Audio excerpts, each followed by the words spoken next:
को भी कोई चीज मुफ्त में नहीं देता था, फिर चाहे वो उसका खुद का रिश्तेदार हो या फिर कोई भूख से बेहाल भिखारी ही क्यों ना हो।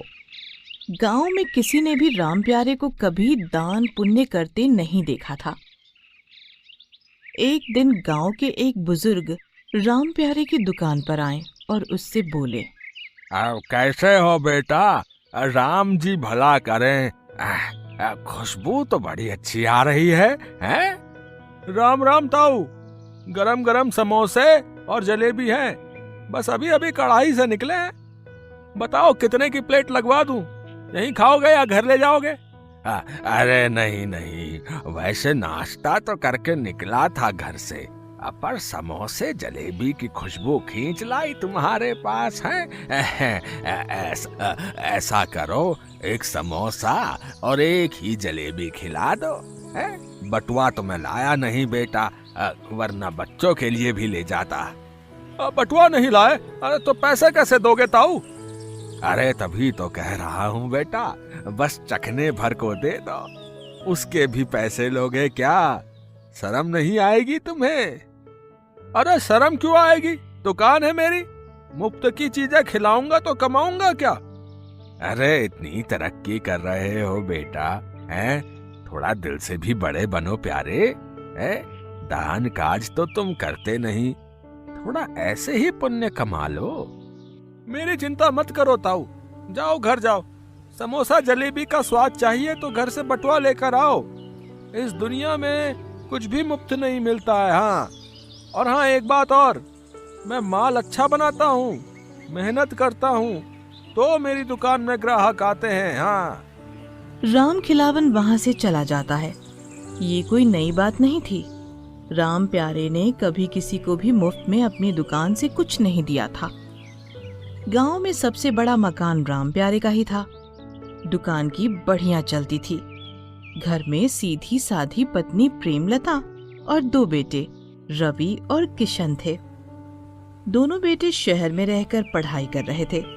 राम प्यारे को मुफ्त में कुछ खिलाना भले ही पसंद ना हो, लेकिन वो कंजूस भी नहीं था। उसके घर में किसी को कोई कमी नहीं थी। बेटों की पढ़ाई के लिए भी वो खर्च से बचता नहीं था। उसका मानना था कि हर किसी को मेहनत करनी चाहिए और किसी के आगे हाथ नहीं फैलाना चाहिए।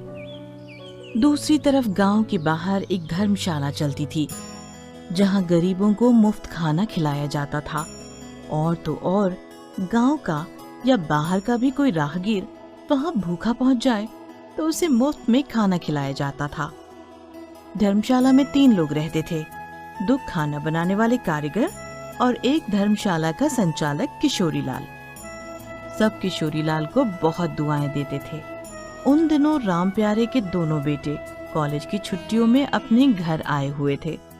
शाम को घूमने निकले तो कुछ देर पीपल के बड़े से पेड़ की छांव में बैठ गए।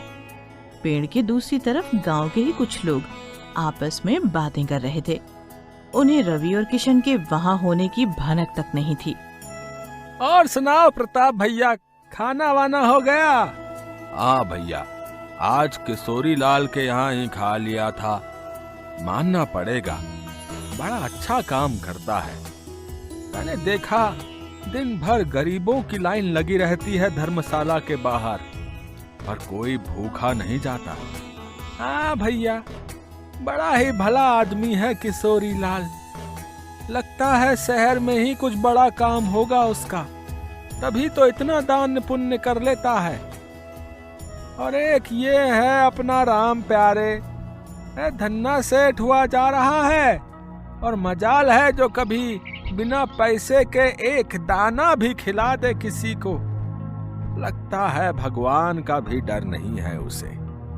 बड़ा कंजूस है। वो तो स्वाद है उसके हाथ में, तभी जाते हैं सब उसकी दुकान पर, वरना तो किसी से मेल जोल नहीं है उसका। सही कहते हो भैया, पर चलो हटाओ, क्या बात करनी ये सब। चलो अब अपने घर चले हैं, भगवान उसे सद्बुद्धि दे भैया। वो दोनों वहां से चले जाते हैं। रवि और किशन उन दोनों की बातें सुनकर उदास हो जाते हैं। वो घर आकर अपनी माँ से बात करते हैं। माँ, हम आ गए। पिताजी कहाँ हैं? उनसे कुछ बात करनी थी। वो तो दुकान पर ही होंगे बेटा, थोड़ी देर में आते होंगे। क्या बात है, मुझे बताओ, पैसे चाहिए थे क्या? नहीं माँ, पैसे नहीं चाहिए। उन्हें बताना था कि गांव में कैसी बातें हो रही हैं उनके बारे में। लोग कंजूस कहते हैं उन्हें, हम सब सुनकर आ रहे हैं। पिताजी को थोड़ा दान पुण्य का काम भी करना चाहिए माँ।